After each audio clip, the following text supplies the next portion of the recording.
Muslimin dan muslimat rahimakumullah, Assalamualaikum warahmatullahi wabarakatuh. Apakah dia tuan-tuan syarat-syarat tawaf itu? Maka itulah dia pelajaran kita pada hari ini, muka surat 157, syarat-syarat tawaf. Ya, bila kita mengatakan syarat tu, maknanya dia mestilah wujud daripada permulaan sampai akhir ibadat itu. Jadi kalau misalnya katalah kita hari ini kita kerjakan solat,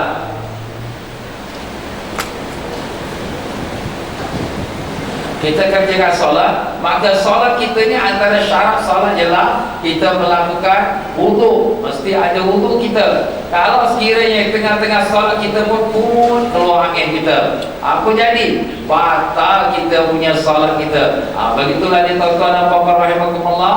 Serumpama solat, begitulah juga tawaf. Tawaf pun ada syarat yang mesti ada daripada awal tawaf sampai akhir tawaf. Kalau tengah-tengah tawaf tu ada kehilangan syarat, maka kalau tak dibetulkan dia, maka tawaf itu pun tidak sah. Walaupun dia pernah ada letih pun, walaupun dia belanja ribu-ribu dolar pun, tidak sah tawaf dia. Kalau tawaf tu tawaf haji, haji dia tak sah. Kalau tawaf tu tawaf umrah, umrah dia pun tidak sah. Kesian dia, belanja ribu-ribu tapi tak dapat kebaikannya. Jadi kalau gitu, apakah dia syarat tawaf? Syarat tawaf ada 6 perkara. Pertama ialah suci. Suci ini terbagi pada 2. Suci daripada hadas besar, dan juga suci daripada hadas kecil, dan suci daripada najis. Jadi bila kita kata suci daripada hadas tu, hadas itu maksud 2 lah ya, hadas besar dan hadas kecil. Kenapa pula suci daripada hadas besar dan hadas kecil? Sebab ada riwayat di mana Siti Aisyah radhiyallahu anha, isteri Nabi sallallahu alaihi wasallam, sewaktu mengerjakan haji, sampai di Bir Ali tempat jatuh niat, dia pun datang uzur. Jadi bila dia datang uzur, dia sudah panik macam mana ya Rasulullah, aku nak buat haji ni, aku dah uzur. Ini pun ada hikmah Allah Ta'ala juga. Kalau sekiranya Siti Aisyah tidak uzur, maka tak adalah soalan yang timbul. Nanti kalau hari ini orang perempuan nak pergi haji, dia dalam uzur, Ustaz macam mana saya nak kerja haji ni, saya uzur ni. Jadi dengan adanya sejarah Siti Aisyah datang uzur, maka Nabi SAW mengeluarkanlah petunjuk ataupun fatwanya. Apa sabda Nabi SAW? Isna'i ma yasna'ul hajj. Buatlah segala apa yang dibuat oleh orang haji, melainkan jangan kau tawaf di Baitullah sehingga kau mandi. Maknanya kau dah bersih, kau mandi, barulah pergi tawaf. Jadi kalau sekiranya orang perempuan yang uzur, yang nak pergi haji, jangan bimbang. Apa orang haji buat? Mandi sunat ihram, pakai ihram, pergi wukuf Arafah, pergi melontar jamrah, bermalam di Mina, bermalam di Muzdalifah. Semua apa orang haji buat, orang perempuan yang dalam uzur pun boleh buat. No problem. Jadi tak ada masalah. Yang satu saja tak boleh buat apa dia? Tak boleh tawaf Baitullah. Apabila dia boleh tawaf, apabila dia sudah bersih, dia pun mandi hadas besar, dia pun pergilah mengerjakan tawaf. Itulah dia tuan-tuan dan puan-puan. Jadi sini menunjukkan bahawa orang perempuan yang ada uzur berhadas besar tidak boleh mengerjakan tawaf. Macam itulah juga orang lelaki dalam hadas besar, iaitu dalam junub, pun tidak boleh mengerjakan tawaf. Demikian pula dalam sebuah hadis Ibnu Abbas radhiyallahu anhu bahawa Rasulullah sallallahu alaihi wasallam telah bersabda, "As-tawafu bil baiti salatun illa anna Allah abaha fil kalam." Tawaf di Baitullah adalah seperti salat, melainkan Allah mengharuskan pada yang bercakap. Maka sesiapa yang bercakap, maka janganlah dia bercakap melainkan yang baik-baik. Jadi sini Nabi sallallahu alaihi wasallam menyamakan antara tawaf dengan sembahyang, sama hukumnya. Jadi kalau sembahyang dia mesti suci daripada hadas besar, maka tawaf pun mesti suci daripada hadas besar. Kalau sembahyang mesti suci daripada hadas kecil, suci daripada hadas kecil itu apa dia? Dalam keadaan berwudu. Maknanya tawaf pun mesti dia dah suci daripada hadas kecil, makna dalam berwudu. Jadi makna sini dalam masalah hukum tawaf dan sembahyang sama saja. Habis Ustaz, kita dalam sembahyang tak boleh bercakap, habis dalam tawaf boleh bercakap tak?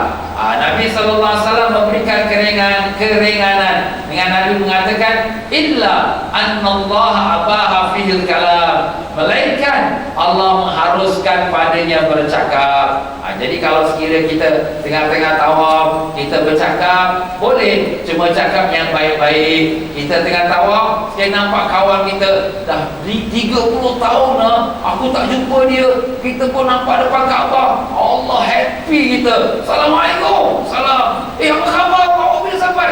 Awak tengah tawaf tak boleh cakap. Kau ni belajar tak habis.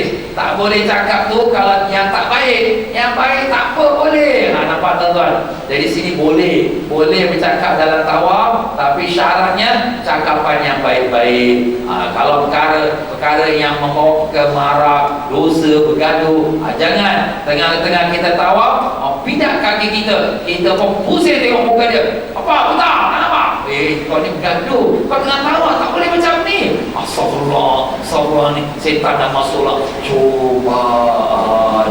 Kena ingat tu tuan-tuan, cubaan. Allah Ta'ala nak cuba kita, tengok sabar ke tak sabar kita ni.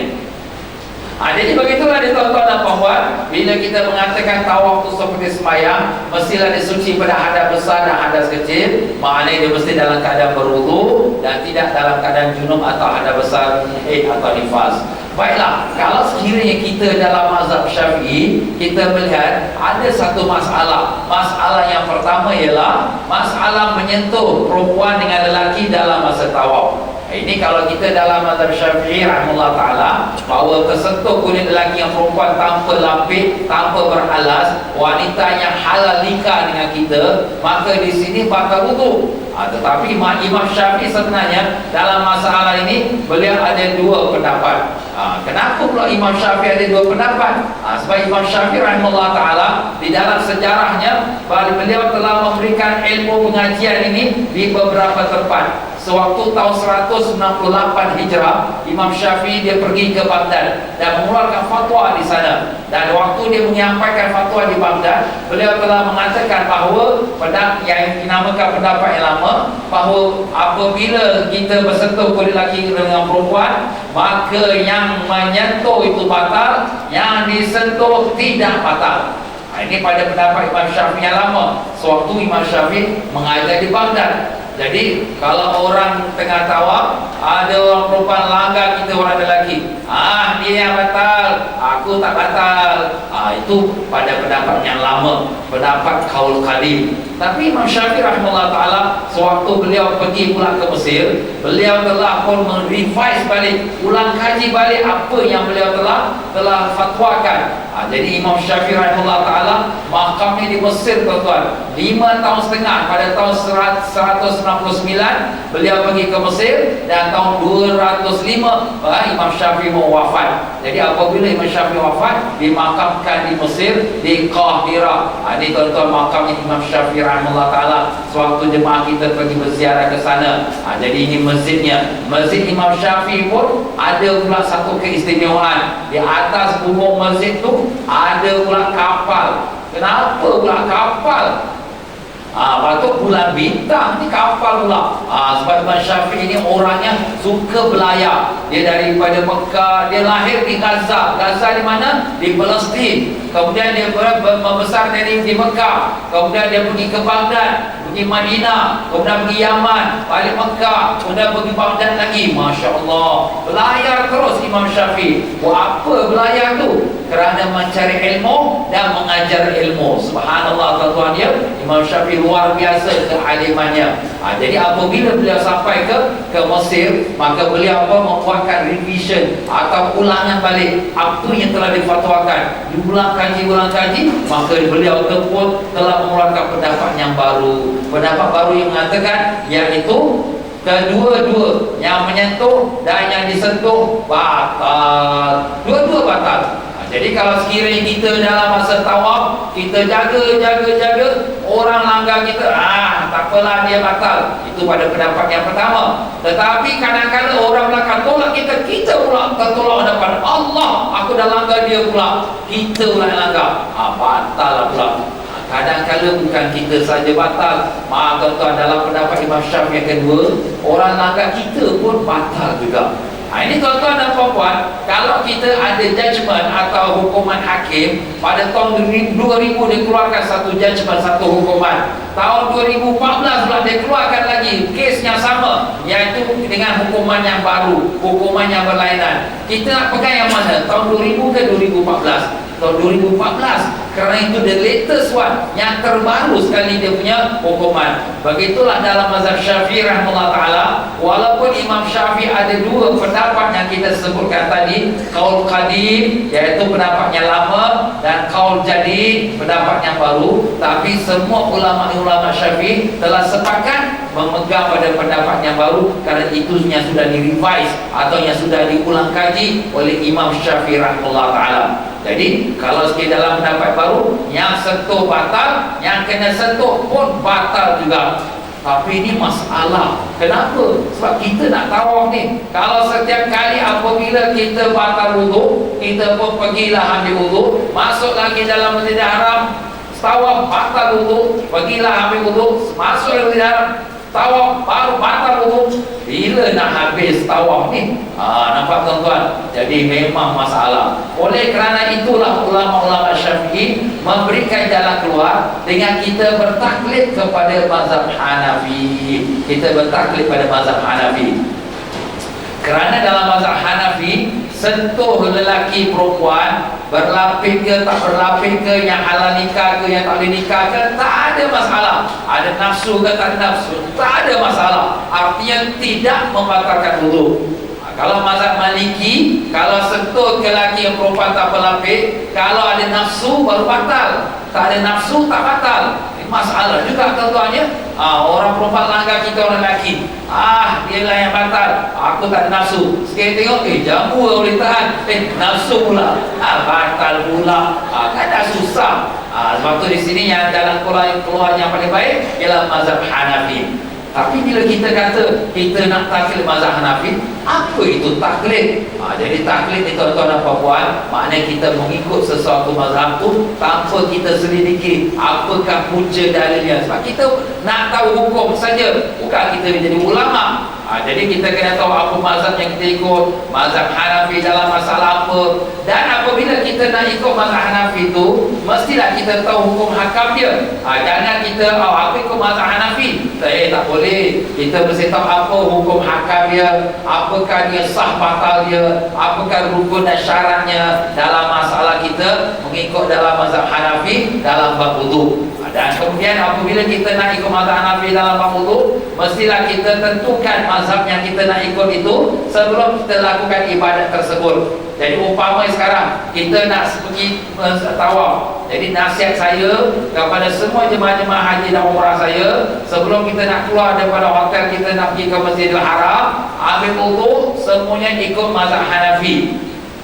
Macam mana tu Ustaz? Sebelum kita ambil wudu, kita start, kita niat, aku bertaklid pada mazhab Hanafi dalam wudu ini kerana Allah. Jadi baru kita start kita punya wudu. Jadi maknanya wudu kita ni ikut mazhab Hanafi. Jadi apabila tersentuh kulit lelaki perempuan, tak batal lah. Tetapi apabila kita kata kita ikut mazhab Hanafi, kita kena tahu pula apa dia punya rukun dia, apakah dia punya sah batal dia. Alamak Ustaz, susah macam ini. Bukan susah, sama aja tuan-tuan. Sebenarnya tak banyak beza pun antara mazhab Syafi'i dan Hanafi, tak banyak. Cuma kalau sekiranya kita lihat daripada rukun-rukun mazhab Hanafi, membasuh muka, membasuh tangan sampai kedua siku, dan menyapu ke satu suku kepala dengan air. Ini menyapu satu suku kepala dengan air ni ada satu yang berbeza. Kalau dalam mazhab Syafi'i tuan-tuan dan puan-puan, kalau kita dah mengambil wudu, kita menyapu 3 helai rambut pun dah sah. 3 helai rambut dah sah dah. Itu mazhab Syafi'i rahimahullah ta'ala. Tetapi dalam mazhab Hanafi, 1/4 daripada kepala mesti sapu. Macam mana Ustaz 1/4? Kita kalau tak tapak tangan kita di atas kepala, ini dah kira cover 1/4 lah ni. Dah kira cover 1/4. Kalau kita gerakkan dia sikit, dah kita sudah dapat memenuhi syarat dalam wudu mazhab Hanafi. Seperempat kepala dah disapu. Cuma sunatnya lelaki atau perempuan disapunya sampai ke belakang, dan tolak balik ke depan. Itu sunatnya. Tapi sekurang-kurangnya dalam mazhab Hanafi, kalau dia menyapu seperempat kepala dengan tapak tangan tu di atas kepala disapu sikit, sudah dikira sahlah dia punya wudu mengikut pendapat Imam Hanafi. Jadi kalau sekiranya kita nak sapu itu, yang lain semua sama. Jadi kita teruskan dengan kita membasuh kaki sampai ke kuku lali. Jadi apa yang kita lakukan dalam mazhab Syafi'i sama juga yang kita lakukan dalam mazhab Hanafi. Cuma sapu kepala saja kita lebihkan, itu pun cukup sekali saja dalam mazhab Hanafi. Jadi tuan-tuan dan puan-puan, sebelum kita mula wudu, dengan kita basuh tangan, komor-komor, masukkan air dalam hidung kita pun semua sama, tak ada berizanya dengan mazhab Syafi'i. Jadi itulah dia tuan-tuan dan puan-puan, cara berwudu dalam mazhab Hanafi. Cuma kita lebihkan menyambung kepala kita. Tapi bila kita mengatakan dia mengikut mazhab Hanafi dalam masalah berwudu, dia juga kena tahu perkara yang membatalkan wudu dalam mazhab Hanafi. Apa ustaz banyak sangat ni? Tak banyak, mudah aja ya. Tak banyak beza pun. Kalau kita mazhab Syafi'i yang membatalkan wudu 4 perkara. Apa dia? Iaitu menyentuh kulit laki perempuan yang halal nikah tanpa berlapis. Dan yang keduanya, kalau keluar air sesuatu pada dua jalan, buang air besar atau buang air kecil, atau kita buang air, buang angin, ataupun darah yang darah keluar. Ataupun kalau sekiranya yang ketiga, bila kita hilang akal, kita mabuk, kita pitam, kita jadi gila, ini semua batal wudu. Yang keempatnya, bila kita sentuh kemaluan dan tapak tangan, maka batal wudu. Tetapi dalam mazhab Hanafi, membatal wudu ni ada sikit beza dengan mazhab Syafi'i. Yang mana pertamanya, bahawa batal wudu tiap-tiap yang keluar dari dua jalan, kecuali angin yang keluar daripada kubur. Kecuali angin yang keluar daripada kubur. Jadi tuan-tuan dan puan-puan rahimakumullah, sama mazhab Syafi'i juga, batal wudu bila keluar sesuatu daripada dua jalan. Dua jalan tu apa? Iaitu kemaluan depan dengan kemaluan belakang. Tetapi dalam masalah ini, mazhab Hanafi mengatakan batal wudu kalau keluar angin daripada belakang. Tapi kalau keluar angin daripada kubur kepada depan, kemaluan depan, tak batal. Jadi ini kita kena betulkan sendiri. Apa kena betulkan? Sebab saya selalu dengar ada orang kata, mazhab Hanafi kau, dia tak batal tau kalau kita kentut. Siapa kata tak batal? Batal. Kalau kentut keluar pada pintu belakang, batal. Tapi kalau kentut keluar pintu depan, tak batal. Macam mana ustaz keluar pintu depan? Tak, saya pun tak tahu. Belum pernah experience lagi. Jangan experience, tahulah. Jadi kalau sekiranya kentut keluar pada pintu depan, tak batal. Itu dia. Kalau kentut keluar belakang, sama aja, batal hukumnya. Itu tuan-tuan dan puan-puan, yang pertama daripada mazhab Hanafi. Yang kedua ialah wiladah, bersalin tanpa darah, maknanya dia beranaklah, melahirkan anak. Dan yang ketiga, keluar najis mengalir dari badan seperti darah dan nanah dan lain-lain. Jadi kalau kita dalam mazhab Syafi'i, kita terluka jari kita ataupun nanah pecah, maka tak batal, tak membatalkan wudu. Mazhab Hanafi, kita berjalan dah siap wudu Hanafi. Kali dah jalan pergi Masjid Haram, terlanggar batu, Allah, berdarah ustaz kaki saya. Batal kau, kena ambil wudu balik. Mazhab Hanafi macam ni. Mazhab Hanafi, kalau keluar darah, itu darah dia kena najis, batal wudu. Jadi di sini tuan-tuan dan puan-puan, memang ini ada masalah. Tapi masalah ni tak banyak berlaku. Dia kadang-kadang berlaku. Bukan semua orang yang kena langgar batu. Tapi masalah yang besar sekali, yang paling banyak berlaku ialah terlanggar lelaki perempuan. Ini yang masalah problem. Sebab tu kita bertaklid pada mazhab Hanafi. Dan yang keempatnya daripada perkara yang batalkan wudu ialah muntah yang banyak memenuhi mulut. Jadi kalau muntah ni, kalau ada orang perempuan mengandung, dia keluar muntah sikit-sikit, itu bukan muntah, tu haliu je. Tak ada apa-apa. Ataupun kalau kita berkosong, kita keluar alamak muntah, tapi sikit, tak batal wudu. Tapi kalau sekira muntah, alamak penuh, satu dua tangan penuh, itu batal lah wudu dalam mazhab Hanafi. Kalau mazhab Syafi'i kita, mazhab Syafi'i kalau muntah tak membatalkan wudu. Tapi mazhab Hanafi, muntah yang banyak membatalkan wudu. Dan yang kelima, hilang akal batal disebabkan mabuk, pitam, gila, babi dan tidur. Ini samalah macam mazhab Syafi'i juga. Kalau kita tidur nyanyi-nyanyi ataupun kita hilang akal atau orang tu jadi gila babi, batal wudu. Dan yang keenam, bersentuh, maaf kata, faraj dengan zakar keras tegang tanpa lapis. Ini pun membatalkan wudu dalam mazhab Hanafi. Dan yang ketujuh, ketawa gelap dalam sembahyang. Jadi apabila dia dalam sembahyang, dia ternampak satu orang tu tengah jalan jatuh, dia tak boleh kontrol sampai dia tak keluar suara, batal wudu dia. Kalau mazhab Syafi'i, batal sembahyang kerana dah bercakap. Kita bercakap ni tuan-tuan, walaupun hanya 2 huruf saja pun sudah kira batal dalam mazhab Syafi'i. Kalau kita dah sembahyang, walaupun tak faham 2 huruf tu, macam mana ustaz 2 huruf tak faham? Macam kita sembahyang, suara tekak dah kering. Kita nak betulkan kita punya sound system kita ni. Jadi bila kita itu dah hamzah, ha, ya, mim. Dah 4 huruf dah tu. Nampak tuan-tuan? Jadi kalau sekiranya kita dalam sembahyang, kalau kita sakit tekak apa, tak apa, tahan sikit. Jangan kita nak keluarkan suara, tak boleh. Itu membatalkan sembahyang kita. Sebab sudah keluar 2 huruf, walaupun tak faham, membatalkan. Tetapi tak batal wudu. Tapi mazhab Hanafi, kalau kita ketawa dalam sembahyang, bukan kata sembahyang saya batal, wudu pun batal. Itu tuan-tuan, satu perkara yang perlu kita jaga. Jadi dalam mazhab Syafi'i ni tuan-tuan, kalau kita sembahyang, kalau kita jadi imam sekalipun, kita ustaz saya jadi imam, macam mana saya nak, suara saya sakit tak boleh nak tak boleh betulkan. Yalah, kalau ada suara sakit, baca pelan aja lah. Baca kuat dalam sembahyang ni, maghrib, isyak, subuh ni, hukum dia apa tuan-tuan? Hukum dia sunat. Bila dibuat dapat pahala, bila ditinggalkan tak berdosa. Jadi kita tengah bismillahirrahmanirrahim, suara pun dah tersedar, bacalah pelan-pelan, alhamdulillah. Habis makmum kat belakang, makmum pun tak belajar, subhanallah, subhanallah. Dah tahu imam tu dah sakit suara, subhanallah apa pula. Kau diam-diam sudahlah, bacalah Fatihah masing-masing. Itulah tuan-tuan dan puan-puan dia. Jadi kalau sekiranya kita jadi imam ke, atau kita sembahyang sendiri ke, kalau suara kita ada sakit, tak boleh nak keluar suara, pelan-pelan kita baca. Tak perlu kita nak betulkan. Batal sembahyang kita kalau kita membetulkan suara dengan bunyi 2 huruf walaupun tak dipahami. Dan yang ke-8 yang membatalkan wudu juga ialah berbekam. Berbekam mana mengeluarkan darah maupun daripada kepala atau tubuh badan. Ini yang dibatalkan, dikatakan batal wudu dalam mazhab Hanafi. Banyak sebenarnya, walaupun nampak banyak tuan-tuan, tapi perkara yang pertama yang paling penting sekali ialah perkara mengenai iaitu tidak batal wudu dalam mazhab Hanafi ialah bila bersentuh kulit lelaki dan perempuan yang ajnabi. Jadi kalau perempuan tu halal nikah dengan kita, kita tersentuh dengan kulit dengan dia, maupun sengaja atau tak sengaja, tak batal wudu. Inilah masalah yang perlu kita ambil untuk kita niat ikut mazhab Hanafi. Tapi jaga tuan-tuan, jangan pula kita bila dah tawaf, aku dah mazhab Hanafi lah, tak batal wudu. Langgar perempuan Arab sini, langgar perempuan Pakistan sana pula, oi, kau ni langgar, tak batal wudu. Itu tak batal wudu satu perkara. Kau sengaja langgar-langgar, berdosa tau. Nampak tuan-tuan?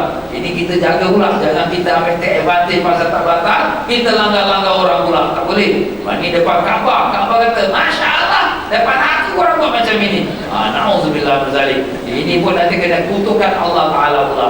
Dan yang kedua yang diambil perhatian di sini adalah bahawa menyentuh kemaluan dengan tapak tangan tidak batal wudu dalam mazhab Hanafi.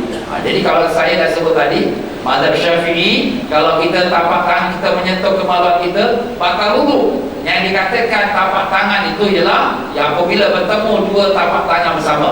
Jadi apa yang bertemu itu namanya tapak tangan. Jadi yang mana kat tepi lereng-lereng itu celah-celah jari, itu bukan nama tapak tangan. Jadi kalau tersentuh kemaluan itu di antara celah-celah jari, dia tak batal wudu. Yang batal wudu bila tersentuh tapak tangan kita kepada kita, kemaluan kita ataupun kemaluan anak kita, itu baru batal wudu. Jadi kalau misal katalah ada satu masalah, satu budak dia pergi buang air, kemudian dia buang, dia pegangkan kemaluan dia tu di antara 2 jari-jari dia. Jadi antara 2 jari-jari ini dikirakan bukan tapak tangan. Batal wudu ke tidak tuan-tuan? Batal ke tidak? Batal. Tak batal kan? Pasal di antara 2 jari kan? Dia bukan tapak tangan, tapi batal tuan-tuan. Asal apa batal? Pasal Ini namanya masak elah tuan-tuan. Bukan masalah, masak elah. Masak elah tu apa? Ada ni elah-elah je lah. Itu cerita dia. Jadi begitulah dia tuan-tuan dalam mazhab Syafi'i. Yang batal tu bila sentuh kulit tapak tangan. Tapi dalam mazhab Hanafi tak batal. Jadi kalau disentuh kemaluan dia pun dengan tapak tangan tak batal. Kalau disentuh kemaluan anak dia pun dengan tapak tangan tak batal. Dan demikian juga yang ketiga dalam perhatian ialah bahawa sedawa keluar angin dari mulut tidak batal wudu. Ini saya sengaja tambahkan perkataan-perkataan ini kenapa? Supaya nak berikan penjelasan. Banyak orang yang dengar-dengar kata mazhab Hanafi kan kalau kentut tak batal tapi keluar sedawa batal kau. Mana pula batal? Sedawa tak batal. Saya cek dalam buku mazhab Hanafi, saya jumpa ulama-ulama Hanafi di Mekah, saya tanya dia, mereka kata tak batal. Sedawa tak batal. Jadi samalah dalam mazhab Syafi'i juga, sedawa di sisi mazhab Hanafi tidak batal wudu. Ini sebagai satu penjelasan supaya jangan kita terkeliru. Dan tuan-tuan, kalau sudah kita selesai masalah pertama, masalah sentuh kulit lelaki perempuan yang ala nikah itu batal wudu dengan jalan keluarnya mengikut mazhab Hanafi, ada masalah kedua pula, masalah salasil baul. Salasil baul, kencing yang berterusan tak henti-henti, dan istihadah, penyakit yang keluar darahnya terus-terusnya, dan buang-buang angin. Ini semua dinamakan penyakit. Jadi setengah-setengah orang dia ada penyakit ini, walaupun dia dah buang air kecil, nanti bila keluar toilet ada keluar satu lagi titik, bukan keluar banyak. Nanti dia ambil wudu, dia pergi ke dalam mesin, keluar lagi setitik. Allah, bila aku nak boleh ambil wudu ni? Ini semayang waktu tak habis dah. Ini masalah ni ialah penyakit tuan-tuan. Macam tu juga orang perempuan. Perempuan ini dia biasa datang uzur antara 7 dan 8 hari, tapi maksimum 15 hari. Itu hukum agama dalam mazhab Syafi'i, bahawa orang perempuan uzur maksimum 15 hari. Tapi ustaz dah 16-17 hari tak berhenti lagi. Yang lebih ini namanya darah istihadah, darah penyakit. Jadi bukan darah haid, tapi darah penyakit. Jadi orang perempuan yang dalam darah penyakit, dia wajib sembahyang. Kalau bulan puasa Ramadan, wajib dia puasa.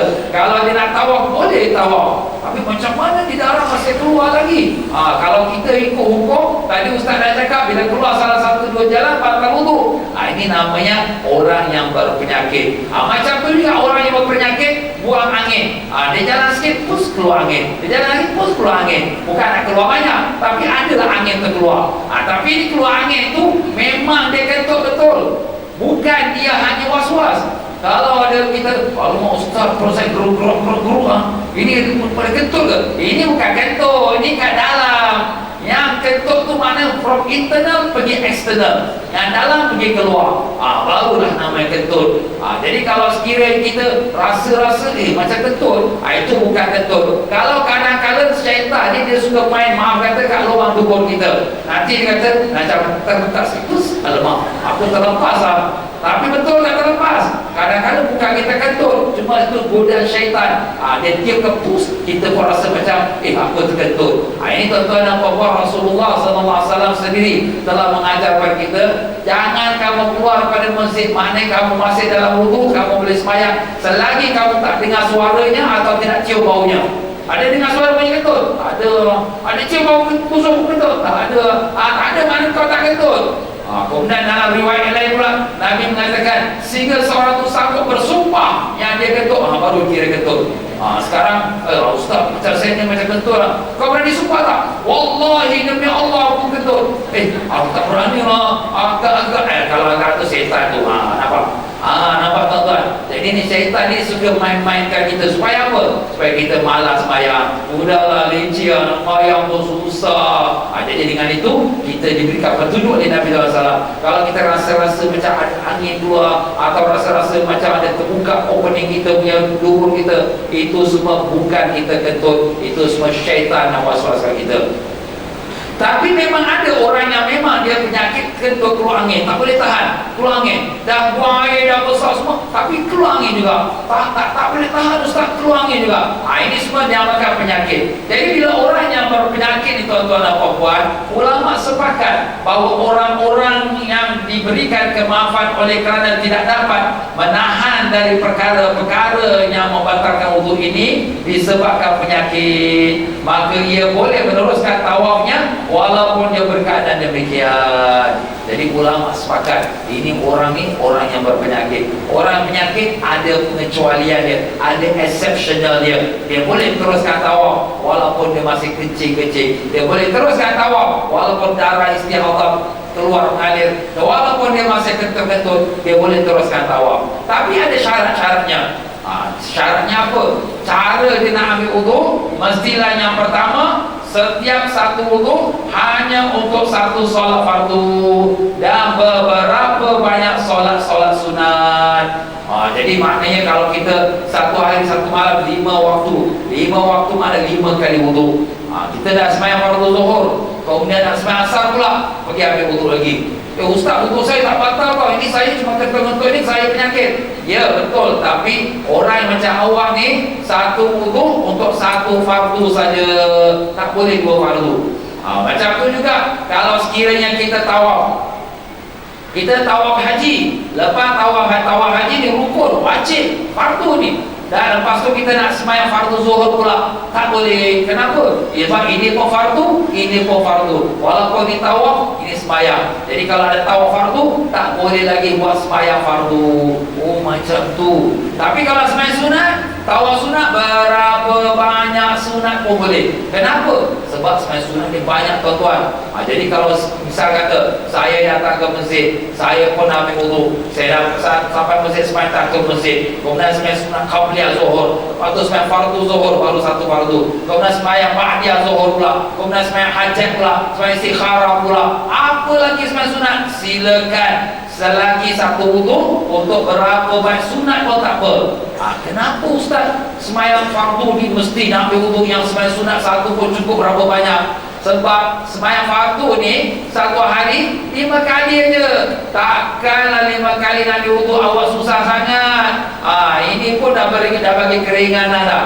Tapi kalau sembahyang sunat, kalau setiap satu nak sembahyang sunat ambil wuduk, setiap satu sembahyang sunat ambil wuduk, udahlah malas satu sembahyang sunat nak ambil wuduk setiap satu, sudah leceh. Jadi orang malas sembahyang sunat, padahal sembahyang sunat tu banyak tuan.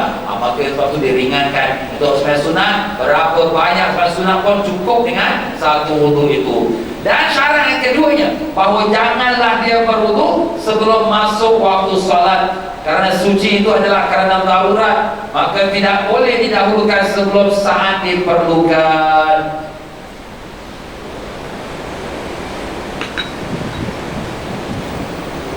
Ya tuan-tuan dan puan-puan, jadi syaratnya nak kena tunggu masuk waktu. Nak sembahyang fardu zuhur, tunggu azan saya Allahu Akbar, dah masuk waktu lah. Okey, aku ambil wuduk baru dia boleh ambil wuduk. Ustaz, saya nak pergi awal, saya nak sembahyang saf pertama. Jawapannya, sorry brother, inilah hukumnya, kena tunggu masuk waktu baru boleh wuduk. Kenapa? Sebab kita hukum darurat. Kira-kira awak ni hukumnya tak sah sembahyang sebab awak ni kentut-kentut, tak sah sembahyang sebab awak ni kencing-kencing. Tapi agama berikan kemaafan kerana darurat. Apa makna darurat? Bila sangat diperlukan. Bilakah kita perlu sembahyang? Bila dah masuk waktu. Sebelum masuk waktu, tak wajib sembahyang. Jadi kerana itu, tunggulah masuk waktu, barulah boleh berwuduk. Jadi kita orang yang berpenyakit macam ni tak boleh ambil wuduk awal-awal. Kalau dah ambil wuduk awal boleh, untuk yang sunat-sunat. Tapi sembahyang fardu kena ambil wuduk lagi bila sudah masuk waktu. Dan apabila dia nak ambil wuduk tu, hendaklah dia memenuhi syarat yang ketiga, hendaklah dicuci kemaluannya sebelum berwuduk, kerana darah istihadah dan air kencing adalah najis. Hendaklah ditutupinya dengan tisu dan seluar dalam yang bersih. Ada pun lelaki yang dalam ihram tidak boleh memakai seluar dalam, maka hendaklah digunakan kain yang bersih, dibuatnya seperti cawan. Jadi Jadi begitulah dia tuan-tuan ya. Jadi kalau sekiranya syarat yang ketiga ini, sebelum dia nak ambil wudu, istinja dulu. Sebab bila dia kencing-kencing kan najis, dan begitu juga darah istihadah yang keluar itu najis. Jadi bersihkan dulu dia punya kemaluan dia, dan kemudian pakai tisu, dan kemudian pakai seluar dalam yang bersih, kemudian baru dia ambil wudu. Cuma masalahnya orang lelaki, kalau orang lelaki dalam ihram, macam mana nak pakai seluar dalam Ustaz? Kita tak boleh pakai barang yang berjahit. Jadi di sini dia kena usaha sendirilah. Dia kena buatkan ambil kain, dia buat macam cawan. Ini homemade kan. Dia tak ada kat kedai, tak jual. Jadi dia kena dia dah bersihkan, dia pakaikan tisu kat kemaluan dia, kemudian dia tutupkanlah. Dia punya belakang depan dia dengan cawan tu, kemudian diikatkanlah dengan tali atau tali pinggang. Itulah caranya untuk orang yang berpenyakit salasil baul, orang lelaki.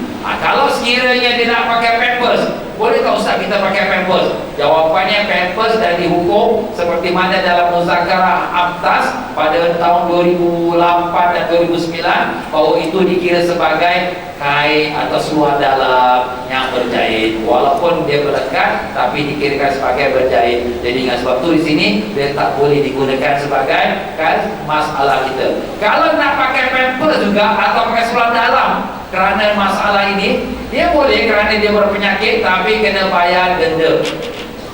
Apakah denda yang dia perlu bayar? Dia kena bayar denda, iaitu menyembelih seekor kambing. Kalau dia tak mampu ataupun dia tak mau, dia boleh dia beri makan 6 orang miskin makan, orang miskin Mekah. Kira-kira dalam 50 rial kita kena keluarkan belanja, ataupun dia puasa 3 hari. Itu demi denda dia. Kalau sekiranya dia tidak dia melanggarkan apa kerana memakai seluar dalam kerana sebab penyakit. Jadi tuan-tuan dan puan-puan, itu syarat pertama, iaitu kita suci dalam kita berhadas, atau kita dalam masa mengerjakan tawaf. Dan syarat dalam suci juga ialah suci daripada najis. Suci pada najis ni pada badan, pada pakaian dan pada tempat. Jadi kalau sekiranya kita sembahyang, kita punya baju pun kena bersih, suci. Badan kita pun kena suci. Tempat kita sejadah kita sembahyang pun kena suci. Macam tu juga tawaf. Sebab kita dah sebut tadi, tawaf sama macam sembahyang. Jadi apabila tuan-tuan dan puan-puan kita pergi ke toilet, kita qada hajat, pastikan jangan ada air najis yang terpercik kena pada paha kita. Kalau terkena pada paha kita, kemudian kita pergi tawaf, pergi sembahyang, tak sah tawaf, tak sah sembahyang, sebab kita menanggung najis. Ataupun pakaian kita, lebih-lebih lagi orang lelaki dengan kain ihram dia serba-serbi itu, jaga. Kalau dia masuk toilet, dia tak jaga kain ihram dia tersentuh pada lantai toilet. Lantai toilet ni kita tak tahu bersih ke tak bersih. Tadi budak masuk dia kencing berselerak habis, mana kita tahu. Kemudian kita punya kain ihram tersentuh pula pada lantai, dah baju kain ihram kita tu sudah bawa najis. Kita pergi tawaf tak sah. Kita sembahyang pun tak sah. Berat ni tuan-tuan. Kita tawaf haji kita tak sah. Kita tawaf umrah kita pun tak sah. Belanja ribu-ribu tapi haji tak sah, umrah pun tak sah. Sebab tu kita kena jaga tuan-tuan.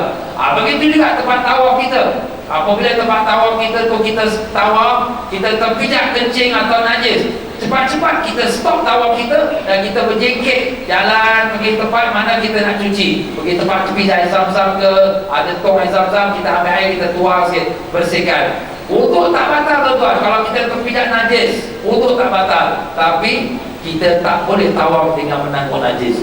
Tetapi kalau sekira ada timbul masalahnya ialah kalau tempat tawaf tu dipenuhi dengan najis yang tidak dapat dielakkan, seperti tahi burung merpati, maka perkara ini dimaafkan kerana yang termasuk dalam ummul balwa yang tidak dapat dijaganya lagi.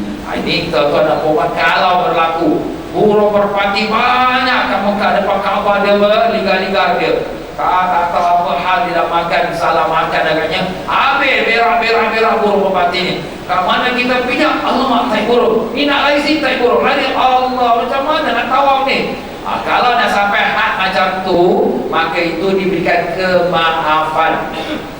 Dinamakan dalam hukum fikih ummul balwa, masalah yang sudah meratai dan tak boleh nak elak lagi. Itu apa nak buat? Kita jalan sajalah, walaupun kita terpijak tai burung. Tapi kalau selagi boleh kita elakkan, wajib elakkan. Ada tak kurus sana, ada tak kurus sini, kita pusing sana, kita pusing sini, kita elakkan dia, jangan kita pijak dia. Kalau kita pijak dia, kita wajib masukkan dia dulu, kemudian baru kita sambung tawaf kita. Masya Allah tuan-tuan dan puan-puan dia, itulah syarat yang pertama, syarat suci. Jadi kalau kita dalam tawaf kita batal wudu kita.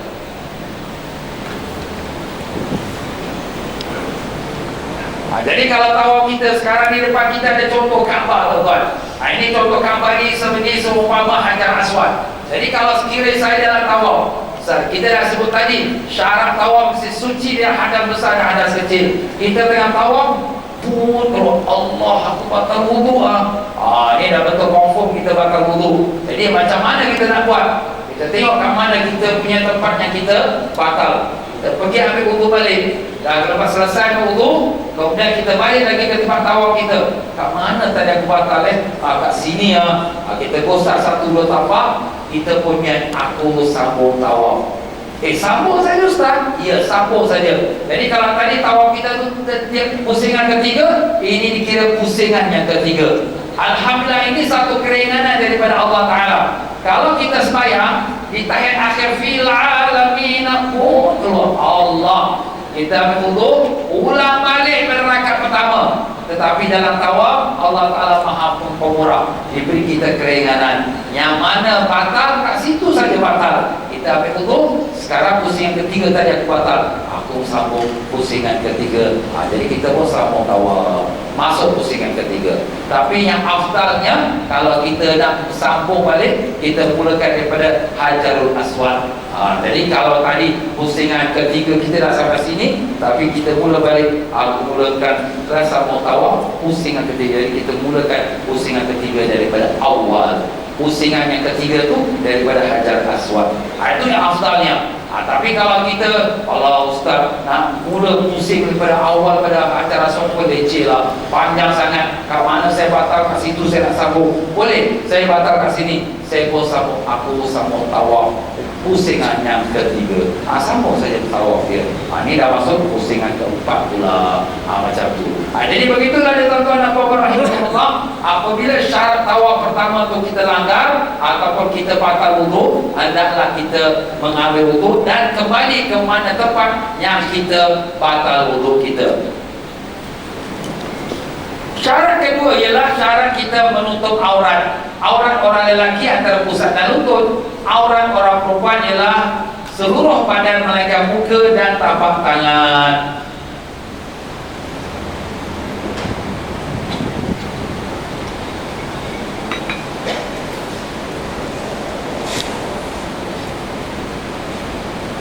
Ya, para jemaah sekalian. Jadi kalau orang lelaki antara pusat dan lutut itulah aurat kita. Maupun kita depan lelaki dengan lelaki, atau depan perempuan, ataupun dengan mak bapa, aurat kita orang lelaki ialah antara pusat dan lutut. Tetapi orang perempuan, kalau dia depan orang lelaki yang halal nikah, ataupun dalam masa tawaf, dalam masa solat, ialah seluruh tubuh badan melainkan muka dan 2 tapak tangan. Jadi bila kita kata muka melainkan muka, muka tu mana bahagian muka? Bahawa bahagian yang wajib kita basuh dalam sembahyang, dalam berwudu, itulah namanya muka. Jadi daripada mula anak rambut ubun-ubun kita sampailah kepada bawah dagu kita, daripada ujung telinga kita kanan sampai ujung telinga kita kiri. Inilah dinamakan kawasan yang wajib dibasuh dalam masa berwudu. Inilah sahaja kawasan yang boleh dibuka sewaktu dalam solat dan juga dalam masa tawaf. Kalau sekiranya kita pakai telekong perempuan, mesti sampai ke bawah dagu kita. Kalau kita bawa lebih sampai ke leher, maka dah nampaklah kita yang aurat. Tak sah tawaf dia, tak sah dia punya solat dia. Begitu juga bila dia pakai telekong dia, mestilah ke rambut-rambut itu nak masuk ke dalam. Kalau rambut dia keluar, kemudian dia sembahyang ataupun dia tawaf, tak sah tawaf dia, tak sah dia punya solatnya. Dan demikian juga dia kena pakailah baju lengan itu sampai ke ujung pergelangan tangan. Jadi tapak tangan ini boleh nampak, belakang tapak tangan pun boleh nampak, tak apa. Tapi jangan dia kain dia melorot. Jadi kalau kain dia melorot, nampak dia lengan dia tu, maka sudah batal tawaf dia, batal dia punya solat dia. Dan demikianlah kalau boleh kita pinkan dia. Kalau dah pinkan dia tu lebih selamat. Ataupun kita pakaikan wristband, sarung pergelangan tangan. Jadi kalau kain lengan dia terjatuh tapi masih tertutup dengan kerana sana ada wristband, sarung pelanggan tangan. Ini semua perlu orang perempuan mengambil perhatian. Dia kena pakai stocking yang dimana kalau boleh tak boleh nampak warna kulit. Kalau satu line masih boleh nampak, pakai dua line. Atau pakai satu stocking tapi yang tebal yang tak menampakkan warna kulit. Tapi stocking jangan yang koyak kat bawah tapak kaki. Ini stocking dah setahun dah dia pakai, dah koyak dah, masih pakai lagi. Maaf tuan-tuan, nak berjuang kahwin macam dia nak kahwin, nak semayang asal boleh saja, tak boleh. Kalau yang dah koyak nampak warna kulit, tak sah tawaf dia, tak sah dia punya semayang dia. Tetapi kalau berlakulah, kalau terbuka aurat itu di waktu-waktu dia tengah tawaf. Kerana bila tawaf ni tuan-tuan dan puan-puan, kadang-kadang kita tawaf, orang-orang langgar kita, kadang-kadang terbuka aurat kita, ataupun angin kuat dan meniup kita punya kain sampai terbuka aurat kita. Bagaimanakah keadaan itu kita nak mengatasinya? Jadi kalau sekiranya sekarang ni saya tawaf, minta kain ihram.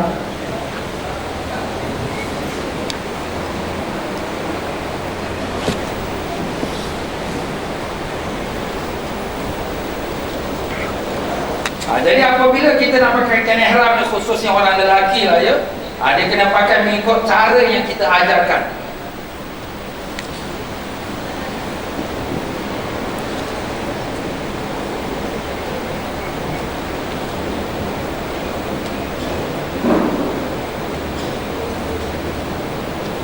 Cara yang kita ajarkan ialah bahawa kita temukan dua hujung, tarik ke sebelah kanan.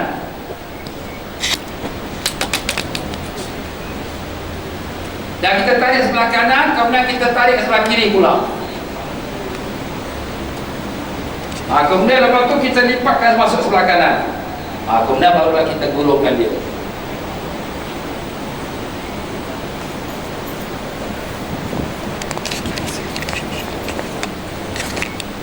Sekarang kalau kenapa kita kena ikatkan ihram macam tu? Kerana bila kita ikat ihramnya seperti ini tuan-tuan dan puan-puan, bila kita melangkah, tak nampaklah kita yang aurat. Kalau sekiranya terbuka pun, dia akan masih lagi ada cover kat bawah dia. Kerana lipatan tu, cara kita lipat tu melindungi dia daripada terbuka aurat kita. Itu sebab kenapa kita kena ikat macam tu. Tapi kalau takdirnya bahawa kita terbuka aurat kerana angin tiup, misalkan sekarang saya tawaf, tengah-tengah saya tawaf ni, maka datang angin yang kuat, terangkat kain ihram saya, nampak saya punya aurat, tapi cepat-cepat saya tutup balik. Maka tak batal tawaf kita, boleh kita teruskan saja tawaf kita. Macam tu juga orang perempuan, sedang-sedang dia tawaf tu, angin kuat sampai kain turun ternaik ke atas, cepat-cepat dia tutup balik pula. Maka tak batal tawaf dia, dia teruskan saja tawaf dia. Tetapi kalau dia tak perasan dengan kain ihram dia sudah terturun di bawah pusat dia, jadi waktu dia tawaf, kain ihram sudah terturun bawah pusat, dia pun tengah jalan tawaf, kawan dia pun kata, kau ni pusat apa? Alamak, astagfirullahaladzim, dia tutup balik pusat dia. Habis macam mana? Ustaz, saya dah buka aurat ni. Kita patah balik kat mana kita sudah terbuka aurat. Tadi aku terbuka kat sini lah agaknya, tadi orang bersesat-sesat kat sini. Kita dah betulkan balik. Kita tak payah niat-niat tambah, semua tak payah. Tadi pusing ke berapa? Pusing keempat. Ini memang pusing keempat. Sambung saja tawaf kita, tak ada tambah-tambah niat. Macam tu juga orang perempuan, bila dia sudah tawaf, dalam sedang-sedang tawaf tu rambut dia dah terkeluar, dia tak perasan rambut dia terkeluar. Bila dah jalan, kawan kata, rambut kau apa? Astagfirullah, kat mana pula rambut kau terkeluar ni? Dia masukkan balik rambut dia tu, dia ustaz balik, kat mana tadi? Kat sini lah, tadi orang tertarik-tarik aku lihat tunjuk tadi. Dia pun dah betulkan, dia dah masukkan rambut dia semua. Kemudian pun sambung saya tawaf. Tadi pusing ke berapa? Tadi pusing yang kelima lah. Ini pusing yang kelima saja. Jadi tak perlulah dia nak ulang balik daripada pusingan yang pertama. Kat mana yang dia rosak, dia patah balik, dia kemudian dia sambungkan lagi. Macam kain koyak, koyak, dia jahitkan saja. Itu caranya. Tetapi kalau nak patah balik susah macam mana Ustaz? Sekarang orang-orang kita nak patah balik, orang kata roh lagi. Orang marah kita. Lebih-lebih lagi kalau musim haji tuan-tuan dia, orang penuh sesak tawaf. Kita pun tak sedap langgar-langgar orang. Kalau kita nak patah balik tak boleh, kita sambung sajalah tawaf. Ustaz, tawaf tadi yang rosak macam mana? Tawaf tadi pusingan yang kita rosak, FOC. Apa FOC? Free of charge. Apa tu? Tak dipakai, tak dikira. Habis tak kira macam mana? Jadi kalau kita dah habis 7 pusingan, kita tambah satu lagi pusingan, jadi 8. Kenapa? Sebab kita ada satu pusingan yang rosak. Ini kena belajar tuan-tuan. Kalau misal katalah Ustaz telefon pegawai, dia kata dah sampai pusingan 7. Okey para jemaah, kita dah habis dah, kita nak sembahyang sunat tawaf. Kita pun tahu tadi aku pusingan kelima terbuka aurat, aku nak kena tambah satu lagi. Pasal dia dah belajar. Cuba kalau dia tak belajar, ustaz cakap dah pusingan 7 dah habis dah.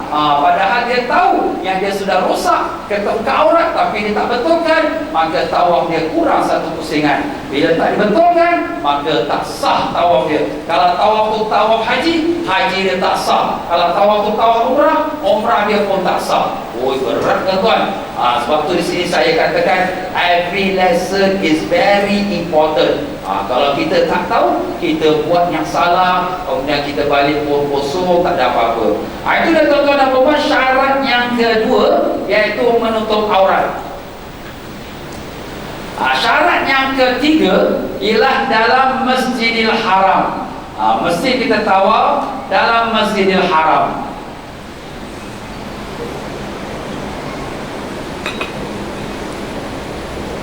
Kalau dalam Masjidil Haram tu yang paling afdal sekali ialah kita tawaf bersatu lantai, the same floor dengan Kaabah. Ini yang paling afdal sekali kita tawaf.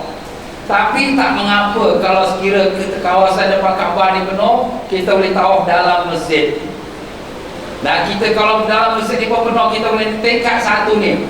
Dan di tingkat satu ni pun penuh, kita boleh tingkat 2 atau rooftop dia. Sekarang dia buat basement pula, pun boleh tawaf juga dalam basement, boleh. Walaupun kita tak nampak Kaabah kerana kita ke atas ni, tak mengapa. Yang pentingnya kita tawaf dalam Masjidil Haram. Kalau sekiranya dalam Masjidil Haram penuh, ustaz, saya nak ambil motor, saya nak pusing masjid, ini tawaf masjid lah. Jadi tawaf masjid dia tak kira tawaf Kaabah. Sebab yang kita diperintah ialah tawaf dalam Masjidil Haram, iaitu tawaf Kaabah. Itulah tuan-tuan dan puan syarat kita yang ketiga, iaitu tawaf dalam Masjidil Haram. Syarat yang keempat ialah Kaabah di sebelah bahu kiri kita. Jadi Kaabah adalah berada di sebelah kiri orang yang tawaf. Jadi kita dalam masa tawaf ni tuan-tuan dan puan, bahu kiri ini senantiasa menghadap kepada Kaabah. Daripada mula kita jatuhnya aku niat tawaf sampai penghabisan yang ketujuh. Kenapa? Itulah yang dilakukan oleh Rasulullah SAW. Jadi dalam hadis Nabi SAW telah disebutkan oleh Sayyidina Jabir radhiyallahu an, lamma qadima Rasulullah SAW, apabila Nabi SAW datang Mekah, baginda datang ke Hajar Aswad, lalu mengusapnya, kemudian berjalan ke kanannya, iaitu Kaabah di sebelah bahu kiri, dan bahu kanan menghadap keluar, maka berjalan cepat 3 kali dan berjalan biasa 4 kali. Jadi itulah dia tuan-tuan dan puan dia. Jadi Rasulullah SAW apabila melakukan tawaf, Nabi memulakan tawaf daripada Hajar Aswad, dan kemudian Nabi selekor sebelah kanannya. Jadi kalau kita lihat daripada gambar Kaabah ni tuan-tuan dan puan dia, jadi kalau Hajar Aswad tu yang kita nampak di depan sebelah pintu Kaabah, lepas daripada kita dah menghadap Hajar Aswad dan jatuh niat, kita pun bahu kiri kita menghadap Kaabah, bahu kanan kita menghadap keluar, kita jalan sebelah kanan. Jadi kita kanan pergi ke kiri, kanan pergi ke kiri. Jadi kalau tuan-tuan dan puan-puan kita lihat daripada jam kita dia pusing kiri pergi ke kanan, kiri pergi ke kanan. Tapi kita bila tawaf, kanan pergi kiri, kanan pergi kiri. Mana yang pusingan yang betul? Jawapan kita, pusingan betul ialah pusingan kanan pergi ke kiri. Kenapa kita kata pusingan betul kanan ke kiri? Kerana seluruh alam dia berpusing, dan semuanya berpusing kanan ke kiri. Kalau tuan-tuan dan puan-puan balik ke rumah, kita tutupkan tempat besin cuci tangan kita tu, tutupkan dengan stopper dia, buka air sikit, kemudian air dah setengah penuh, kita tarik stopper, dia air tu akan masuk, dia pusing. Pusing mana tuan-tuan? Kanan kiri, kanan kiri, kanan kiri. Kalau tak percaya, balik rumah ni, cuba try. Jadi tuan-tuan dan puan-puan akan dapat tengok, dan cuba try pula. Jadi itu cara tuan-tuan. Kalau kita tengok pula dalam bawah mikroskop molecules, darah kita, DNC kita. Maka DNC kita ataupun darah kita, dia akan nampak molekul tu pusing kanan kiri, kanan kiri. Dan kalau sekiranya kita lihat pula planet-planet yang Allah Ta'ala jadikan seluruh alam ini maupun bumi kita, semuanya berpusing kanan kiri, kanan kiri. Dan mereka berpusing keliling matahari, semuanya kanan kiri, kanan kiri. Berpusing semuanya kanan kiri. The whole universe sedang tawaf, tuan-tuan. Semua pusing kanan kiri. Jadi apabila kita masuk di dalam tawaf, kita sedang one of the universe. Kita pun sedang melakukan tawaf kanan ke kiri. Itulah hakikat sebenarnya. Seluruh alam ini sedang melakukan tawaf terhadap Allah Ta'ala. Kenapa tawaf, tuan-tuan? Kenapa pusing? Kerana pusing ini dia tak ada penghujungnya. Kalau kita ada ending, ini aku dah sampai hujung ni, aku dah sampai hujung ini, jadi kita dah sampai satu ending. Tapi kalau sekiranya kita tawaf, dia mula dia pusing. Mana penghujung? Tak ada penghujung, pusing. Itulah nak menunjukkan dia, iaitu keesaan Allah Ta'ala. Allah bukan dua, bukan tiga, tapi dia yang esa. Esa itu apa? Oneness of Allah Ta'ala. Itulah dia, tuan-tuan dan puan-puan, hakikatnya bila kita kerjakan tawaf. Subhanallah, tuan-tuan dan puan-puan ya. Jadi bukan kita seorang yang tawaf, bahkan seluruh alam ini pun melakukan tawaf juga. Ya, tuan-tuan dan puan-puan rahimakumullah. Jadi apabila kita katakan yang kita ni melakukan tawaf, bahu kiri kita mesti sentiasa menghadap kepada Kaabah. Macam orang sembahyang juga. Kalau orang sembahyang, apakah yang disyaratkan dia dalam anggota dia yang wajib menghadap kiblat? Syaratnya ialah bahawa dada dia wajib menghadap ke arah kiblat. Dadanya wajib menghadap ke arah kiblat. Kalau dalam sembahyang dia beri salam yang terakhir tu, Assalamualaikum warahmatullah, dia pusingkan dada dia. Dia pusingkan dada dia. Jadi apa artinya, tuan-tuan? Batal sembahyang dia. Ustaz, kenapa pula batal? Sebab awak punya dada dah pusing daripada kiblat. Habis macam mana? Pusing kepala je lah, apa pusing dada. Assalamualaikum warahmatullah, Assalamualaikum warahmatullah. Pusing kepala je. Tapi orang-orang kita pula, dia tunduk kepala. Assalamualaikum warahmatullah, Assalamualaikum warahmatullah. Kenapa kau tunduk kepala pula? Yang ada kat bawah tu di tanah. Nanti di tanah jawab, Waalaikumsalam. Jawab demam 10 hari pula. Kan? Jadi sebenarnya, tuan-tuan, menunduk kepala dalam risalah ni tak ada pun. Nabi pun tak ajar, sahabat-sahabat pun tak buat, ulama-ulama pun tak ada suruh. Ya, kalau tuan-tuan buka kitab-kitab fikir, tak ada sebut risalah kena tunduk kepala ke bawah, tak ada. Ini setelah Jepun dah perintah kat Singapura ni, alih-gantung. Tunduk kepala. Maaf, tuan-tuan ya. Jadi di sini, tuan-tuan dan puan-puan rahimakumullah, jadi Nabi SAW mengatakan beri salam ke kanan, beri salam ke kiri. Jadi kita beri salam Assalamualaikum warahmatullah. Ke kanan tu kita niat siapa? Beri salam kepada malaikat sebelah kanan, dan beri salam kepada orang kaum mukminin yang sebelah kanan. Dan kita beri salam Assalamualaikum warahmatullah. Kita beri salam ke kiri kepada malaikat dan orang mukminin yang di sebelah kiri. Nah, bila kita beri salam, mata kita tengok sebelah hujung bawah kanan kita, dan mata kita tengok pada hujung bawah kiri kita. Itulah cara kita beri salam dalam sembahyang kita. Tak perlu kita nak tunduk lagi, tuan-tuan dan puan-puan ya. Jadi begitulah kalau kita dalam sembahyang, dada kita wajib menghadap pada kiblat, maka dalam tawaf, maka bahu kiri kita wajib menghadap ke arah kiblat. Maka jika sekiranya dalam masa kita tawaf, tuan-tuan dan puan-puan, kita dilanggar orang, bahu kita pun terpusing, cepat-cepat kita betulkan balik, maka sah tawaf kita. Tetapi kalau sekiranya kita melakukan tawaf dengan keadaan bahu kiri kita tidak menghadap kepada Kaabah. Jadi sekarang saya tawaf, saya dalam tawaf saya tidak menghadap bahu kiri saya kepada Kaabah. Umpamanya saya membelakangkan Kaabah. Macam mana belakangkan Kaabah? Sekarang saya tawaf, saya pusing tengok belakang. Oi, cepat-cepat tawaf. Saya panggil kawan-kawan ni. Tapi sekarang saya sudah membelakangkan Kaabah. Bahu kiri saya tidak menghadap lagi pada Kaabah. Ini sudah rosak tawafnya. Alamak, dah rosak tawaf. Betul kan balik ya? Atau tadi kat sini aku pusing. Jadi kita tak payah tambah-tambah niat. Kita teruskan saja tawaf. Macam tu juga kita nak tawaf, tak boleh kita dada menghadap pada Kaabah. Jadi apabila kita nak tawaf, kita pun nak doa, tengok Kaabah, doa, ya Allah, ya Tuhanku. Tapi sekarang dada kita sudah menghadap pada Kaabah, bahu kiri kita sudah menghadap luar pada Kaabah. tempat kita dada berpusing menghadap Kaabah. Ataupun kita jalan ustaz, macam mana? Sekarang kita buat jemaah, Bismillahirrahmanirrahim. Jadi ustaz lah kita. Ustaz apa? Hukum pun tak tahu. Maaf tuan-tuan ya. Jadi bila kita jalan ustaz, bau kanan kita pada Kaabah, bau kiri kita keluar, tak boleh, tak sah, batal tawaf kita. Nampak tuan-tuan? Tapi tak sah yang batalnya di mana? Tempat yang mana kita lakukan kesalahan. Kalau lakukan kita salah di sini, kita betulkan balik.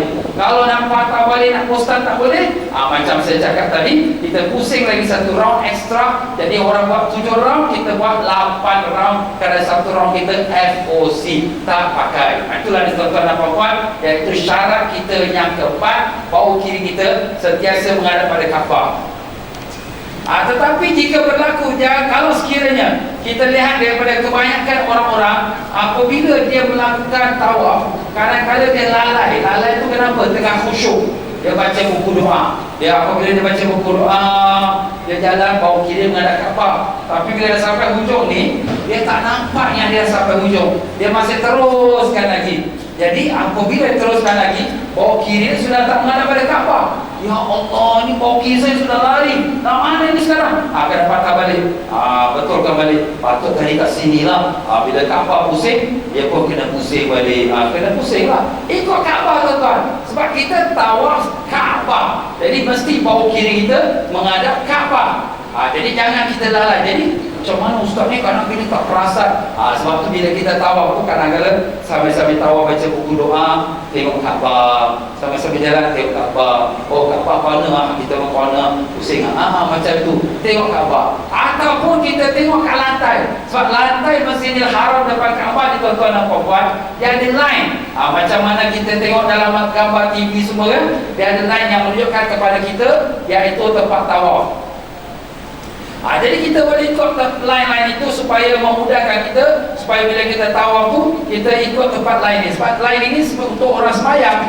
Jadi kalau kita ikut line pusing ya, kita ikut pusing, maka kita takkan lari. Bau kiri kita sentiasa menghadap kepada Kaabah. Ini satu cara juga untuk kita mengatasi masalah kita.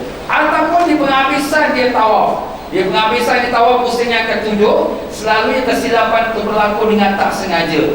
Macam mana tu? Jadi kalau sekiranya kita penghabisan yang ketujuh ni tuan-tuan dia, kita pun sampai depan Hajar Aswad, Bismillahirrahmanirrahim, Alhamdulillah, aku dah habis dah tawaf. Bila kita nak keluar ni, jadi kita langgar orang. Orang tengah tawaf ni kita langgar.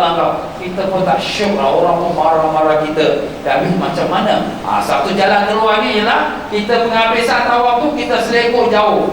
Jadi apabila kita dah habis tawaf, ni penghabisan tawaf yang ketujuh. Jadi kita pun jalan jauh. Kita jalan jauh. Bila kita jalan jauh, kita pun dah ambil langkah jauh, kita pun dah sampai untuk Bismillahirrahmanirrahim, Alhamdulillah, aku dah habis tawaf. Sekarang kita semai sunat, orang pun tak langgar kita pun tak langgar orang. Kan bagus. Tapi tuan-tuan, bila kita jalan jauh ni, kadang-kadang kita terlupa syarat bau kiri kita menghadap pada Kaabah. Cuba tuan-tuan lihat, apabila saya jalan jauh, bau kiri saya sekarang menghadap pada Kaabah. Sekarang bau kiri saya menghadap pada Hajar Aswad. Sekarang bau kiri saya sudah tak menghadap pada Kaabah. Sekarang saya membelakangkan Kaabah. Jadi sekarang ni saya sudah rosak tawaf-tawaf saya. Semua langkah-langkah saya yang terakhir ni semua sudah dikira rosak kerana saya sudah membelakangkan Kaabah. Alamak, macam mana ustaz jadi kalau kita nak jalan jauh boleh, tapi jaga bau kiri kita, jangan kita melanggar hukum dia. Jadi kita langkah tu, bila langkah kaki kanan tu panjang sikit, kiri tu pendek sikit, dan bau kiri kita jaga. Jadi jalannya sengit. Jadi bau kiri kita sentiasa menghadap pada Kaabah. Macam ketam jalan sengit. Ketam di jalan sengit tuan-tuan. Tapi ini boleh pakailah untuk tawaf ni. Jangan pakai jalan hidup kita. Hidup ikut jalan ketam tak boleh tuan-tuan ni. Itu sebagai dalam tawaf saja untuk penghabisan. Itu caranya untuk kita mengatasi pusingan yang ketujuh, supaya kita sentiasa bau kiri kita menghadap kepada Kaabah.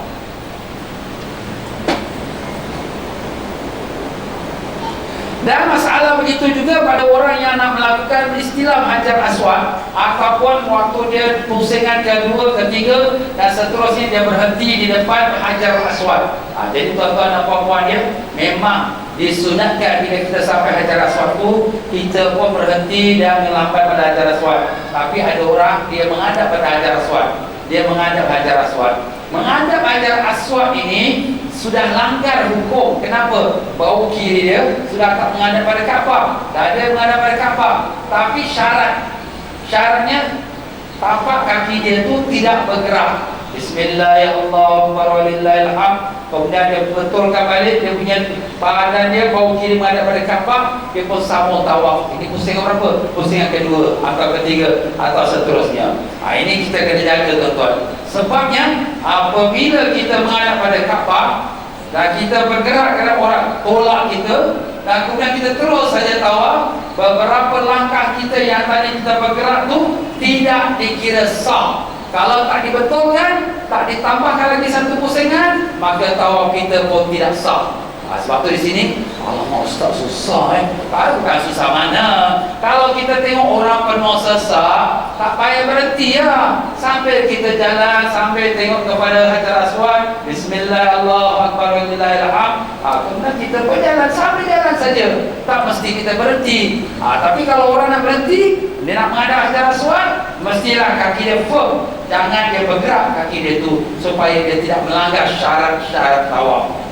Itu dia tuan-tuan dan puan-puan, syarat tawaf yang keempat, bau kirinya sentiasa menghadap kepada Kaabah. Syarat tawaf yang kelima ialah luar daripada Kaabah. Jadi apabila kita mengerjakan tawaf, mestilah kita punya anggota kita, tubuh badan kita seluruhnya luar daripada Kaabah. Tak boleh kita tawaf dengan sebahagian badan kita atau anggota kita di atas Kaabah atau dalam Kaabah. Macam mana ustaz orang tawaf dalam Kaabah atau atas Kaabah? Apakah orang nak panjat Kaabah? Memang orang tak panjat Kaabah. Tapi tuan-tuan dan puan-puan, Kaabah ni yang kita nampak, apabila kita tengok dekat-dekat, dia ada kaki Kaabah. Kaki Kaabah, ini nama Syazarwan, kaki Kaabah tuan-tuan ya. Jadi ini kaki Kaabah ni untuk support bangunan atau building Kaabah ni. Jadi ini kaki Kaabah ni pun hukumnya ialah Kaabah. Jadi kalau sekiranya kita tawaf, tangan kita menyentuh pada Kaabah, maknanya tangan kita berada di atas kaki Kaabah. Jadi kalau tangan kita atas kaki Kaabah, maknanya anggota kita tawaf atas Kaabah. Jadi kalau tuan-tuan dan puan-puan, apabila kita tawaf ni, kita jaga jangan terlalu dekat dengan Kaabah. Kalau ada orang kata, aku untuk tawaf, aku dapat pegang Kaabah, orang tak ada tawaf kan tak sah. Kenapa tak sah? Sebab bila kita pegang Kaabah, mana tangan kita sekarang berada atas kaki Kaabah. Apabila tangan kita ada atas kaki Kaabah, maknanya sebahagian anggota kita tawaf atas Kaabah. Nampak tuan-tuan? Tapi macam mana ustaz? Janganlah dekat-dekat sangat. Jauh 1 meter, 2 meter, tak apalah kita tawaf. Itu syarat yang pertama. Tak boleh tawaf atas Kaabah. Bukan atas Kaabah tu mesti kita nak panjat Kaabah. Sekadar atas tangan kita, atas kaki Kaabah pun sudah kita atas Kaabah. Macam tu juga apabila kita berada di Hajar Ismail. Hajar Ismail itu tuan-tuan dan puan-puan, sebenarnya originally dia adalah daripada Kaabah. Dia adalah daripada Kaabah. Hajar Ismail yang kita nampak, yang tempat orang sembahyang ni, yang ada lingkaran setengah bulan ni, adalah daripada Kaabah. Sebab asal Kaabah ni dia panjang sampai ke Hajar Ismail, panjang. Tetapi apabila orang Quraisy pada zaman Nabi SAW, umur Nabi 30 tahun, orang Quraisy dia menghadapi Kaabah separuh roboh kerana banjir besar. Jadi apabila separuh roboh, orang Quraisy nak kutip derma. Nak buat balik Kaabah ni. Tapi syarat, tak boleh wang judi, wang riba, wang pelacur, wang arak. Tak mau, semua yang haram tak mau. Nak bersih betul-betul 100%.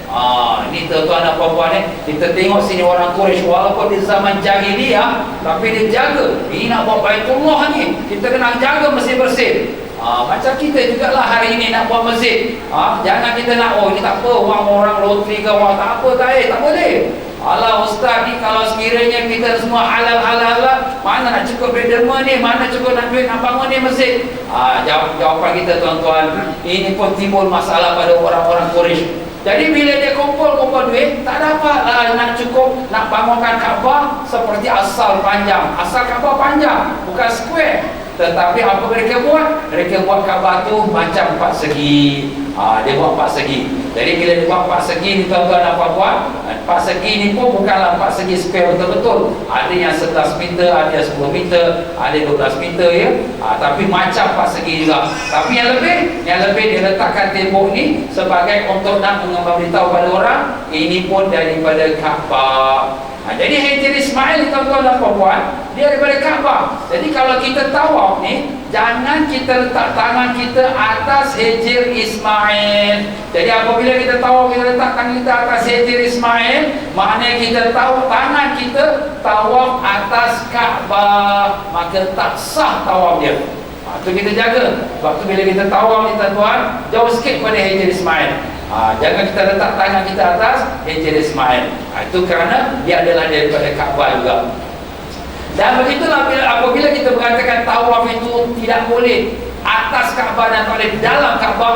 Tapi ustaz, dalam Kaabah siapa yang tawaf dalam Kaabah? Ya tuan-tuan, dalam Kaabah tu maknanya apabila dia pun sampai ke Hajar Ismail, dia pun masuk ke dalam, shortcut lah. Orang semua bodoh, nak pusing jauh, aku masuk ke dalam sini, aku boleh keluar sini. Jawapannya bila dia masuk dalam sini, dia sudah kira tawaf dalam Kaabah. Sebab kawasan Hajar Ismail ni dia kira kawasan dalam Kaabah. Jadi itulah dia tuan-tuan dan puan-puan je. Jadi kalau sekiranya kita lihat Kaabah yang kita nampak, yang tiap hari kita tengok dia macam 4 segi ni, maknanya di sini ada sebabnya. Kenapa pula ustaz Kaabah ni 4 segi ya?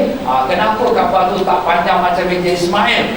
Jadi sebenarnya Siti Aisyah radhiyallahu anha pernah bertanya kepada Nabi sallallahu alaihi wasallam perihal Hajar Ismail ini. Apa tanya Siti Aisyah? Ya Rasulullah, adakah Hajar Ismail itu daripada Kaabah? Nabi jawab, ya, dia daripada Kaabah. Kemudian, kenapa tidak dimasukkan dalam Kaabah? Jawab tanya Siti Aisyah. Nabi jawab, sesungguhnya kau kekurangan nafkah, tak cukup duit. Macam saya sebutkan tadi lah ya, kumpul duit hanya dapat untuk buat 4 segi saja Kaabah, tak dapat nampak panjang macam asal original. Kemudian Siti Aisyah tanya lagi, ya Rasulullah, kenapa pintu dia tu tinggi? Jawab Nabi sallallahu alaihi wasallam, kaummu berbuat demikian agar mereka dapat benarkan sesiapa yang mereka suka memasukinya dan melarang siapa yang mereka suka dari memasukinya. Kalaulah tidak karena kau baru masuk Islam, sehingga aku bimbang hati-hati mereka akan mengingkari perbuatanku, dan aku masukkan Hajar ke dalam Kaabah dan diturunkan pintunya ke lantai. Itulah dia tuan-tuan dan puan-puan. Jadi memang orang-orang Quraisy sengaja dia membuatkan pintu Kaabah itu tinggi. Jadi apabila dia buatkan pintu Kaabah itu tinggi, maka kalau siapa yang dia suka, dia benarkan masuk. Jadi kalau siapa tak suka, dia tak benarkan masuk. Jadi kalau sekiranya raja-raja, menteri-menteri luar negeri datang, dia bawa tangga, dia letak depan pintu Kaabah, dia bukakan pintu Kaabah.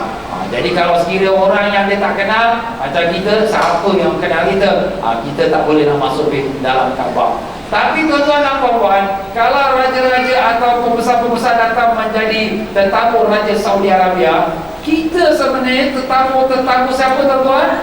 Tetamu Allah, Raja sekalian alam. Sudah tentu kita boleh masuk dalam Kaabah. Lebih lagi boleh, sebab kita tetamu Allah Ta'ala.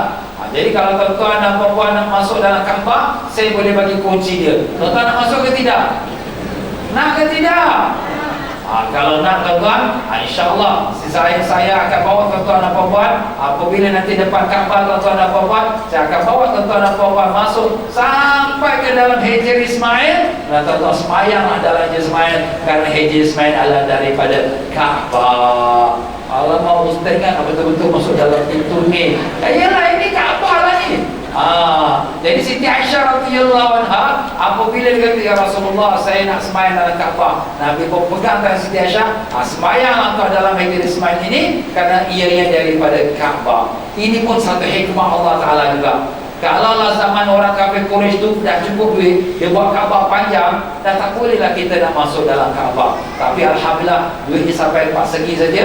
Dan lebih lingkaran ni kita semua orang boleh masuk 24 jam, 24 hours. Tak ada siapa yang boleh larang, hanya Allah saja yang menentukan.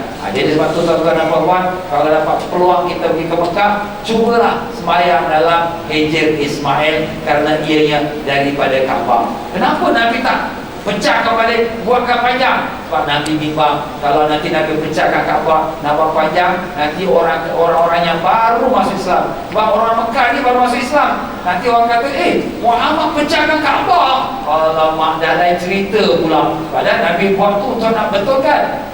Tapi itulah hikmahnya, masih kekal lagi lah Kaabah tu dengan cara yang demikian. Baiklah tuan-tuan dan puan-puan rahimakumullah. Jadi sekarang apabila kita mengatakan syarat kalimah tu mestilah tawaf luar Kaabah, tidak boleh atas dalam Kaabah, maka syarat kena bila tidak berubah niat tawaf. Sepanjang dalam tawaf jangan ada ubah niat kita untuk yang lain. Kalau kita berubah niat, maka itu dah kira rosaklah tawaf kita. Jadi kalau misal kata saya dalam masa tawaf itu saya membaca buku doa. Apabila saya baca buku doa ni tengah-tengah tawaf, alamak, kawan-kawan dah pergi jauh. Aku kalau tak ikut orang ni, aku tak dapat balik dan aku tak tahu. Kejap. Sekarang niat kejar kawan, bukan lagi tawaf. Nampak tuan-tuan? Dah berubah niat. Astagfirullah, kat mana tadi aku berubah niat? Patah balik ya. Astagfirullah, kat sini tadi aku berubah niat. Nampak tuan-tuan? Jadi sini kita kena jaga tuan-tuan. Kadang benda ni very orang kata very sensitive, kecil, tak nampak, orang tak tahu pun, tapi hati kita dah berubah niat. Kita dah betulkan balik, kita pun aku tawaf. Betul kan? Tadi dah berniat kejar kawan, sekarang aku betul balik, aku tawaf. Pusing berapa? Pusing yang kena, sambung saja. Dia bukan tawaf, batas tawaf pada pusing yang pertama. Tetapi tuan-tuan dan puan-puan, kadang-kadang juga kita haus dalam tawaf. Haus sehari panas, ada air Zam-Zam, lagu-lagunya Zam-Zam. Sekarang bila kita berangkat nak tukar pergi ke minum air Zam-Zam, niat kita tu nak pergi minum air Zam-Zam. Itu dah berubah niat tu. Tapi macam mana Ustaz? Habis saya haus. Boleh, awak nak pergi minum air Zam-Zam boleh, tapi awak stop tawaf dulu. Misal kata, okeylah, aku stop tawaf kat sini.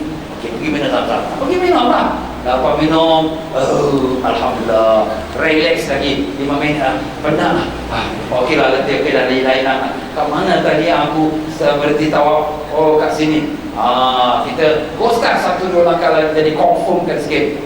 Kemudian lepas tu kita punya aku sambung tawaf. Tadi pusing ke berapa? Tadi pusing yang kelima. Ni aku sambung tawaf, pusing yang kelima. Sambung saja. Alhamdulillah, ada jalannya tuan-tuan. Sebab tu ibadat ni tak boleh buat 2 in 1 sampai menyelam minum air, tak boleh. Sebab kita ibadat tak boleh campur aduk dengan perbuatan-perbuatan yang bukan ibadat. Sebab tu di sini kita perlu belajar tuan-tuan. Masya Allah, banyak perkara yang kita bincangkan pada hari ini.